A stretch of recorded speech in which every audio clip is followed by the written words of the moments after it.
Good morning. I'm Vince Lanci. This is the GoldFix Market Rundown. We have three stories today. Strait of Hormuz risk since the war started in Iran. Gold volatility rebuild. 5,400 is seen as next month's main pain point. And third, commodity supercycle, policy-driven, supply-constrained miners are undervalued according to HSBC. But first, let's start with the markets. 10-year yields are up 2. The dollar is up 61. The S&P 500 is 6806, down 58. NASDAQ is 24,614, down 84. The VIX is up 1.35. Apologies, 3.35. I need new glasses at 2320. Gold is 53.80 and change, up 107. Response to the war. Silver is 94.80, up a dollar. Response to the war, but more volatile as it is an economic metal, and stagflation could be bearish for silver, could be bullish, depends on how the market takes it. Copper is unchanged bid, straddling around unchanged all night long. Had it been lower, that will drag silver down a little bit. If the pressure is off of it, as it is right now, that's good for silver. If copper's unchanged, silver's higher. If copper's down, be careful of silver. WTI, $72.13. That's the big mover tonight, up $4.75. That's 7%. Natural gas up $3. I'm sorry, trading $3.18, up 11 cents. Platinum down 3.5, $4. Palladium up $8. That's noise. Gold, silver up 49. Soybeans unchanged bid. Corn up 2 cents. Wheat up 2.5 cents. And Bitcoin vacillating around 66,000. There's the homepage. We'll be talking about three of those stories.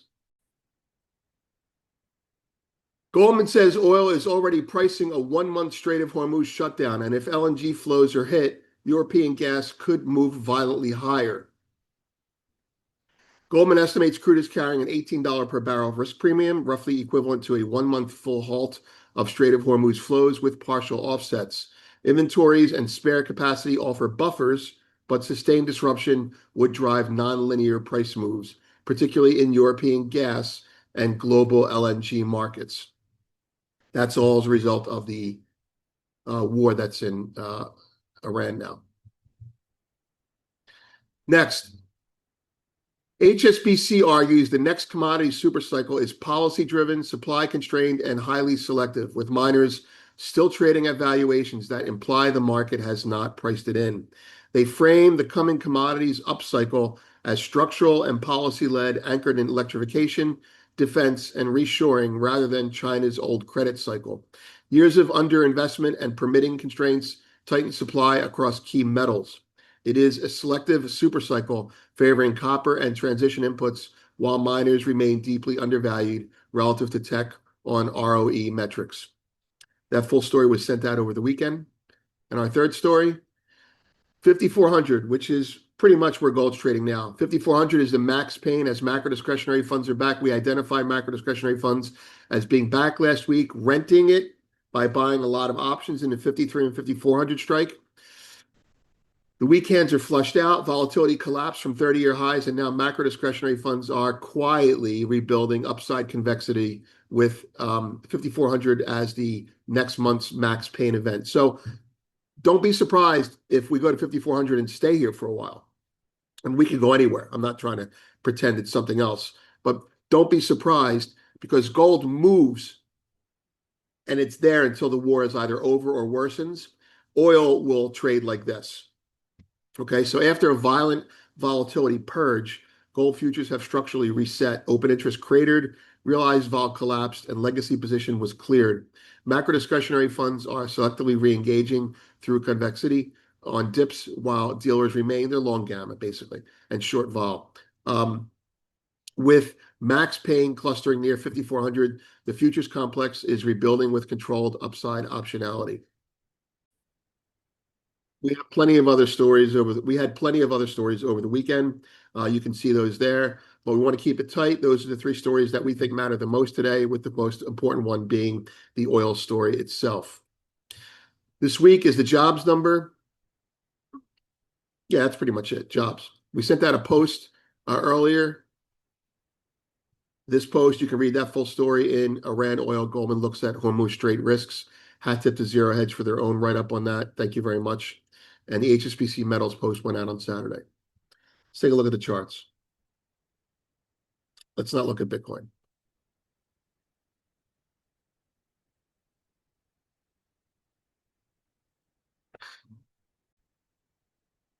We start with gold. It got through that area rather quickly in the last 2 days. I would note that Tether Gold and Pax Gold, which are prone to overreact, actually priced the market pretty well. So if you're looking for early indications over the weekend, I would say take Pax Gold and take Tether Gold and look at the average. Silver, there is no such luck with silver in that way.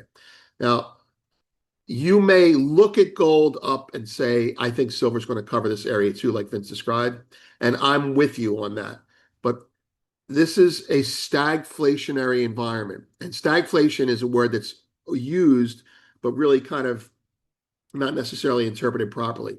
So if China needs oil and they can't get all the oil they need, and China makes solar panels, then they're not going to make as many solar panels, then the impetus or impulsiveness to buy silver isn't there. Now, mind you, there's still investor interest or panic interest, but that's going to go to gold. At some point, the big players are going to step in and say, buy gold, sell silver.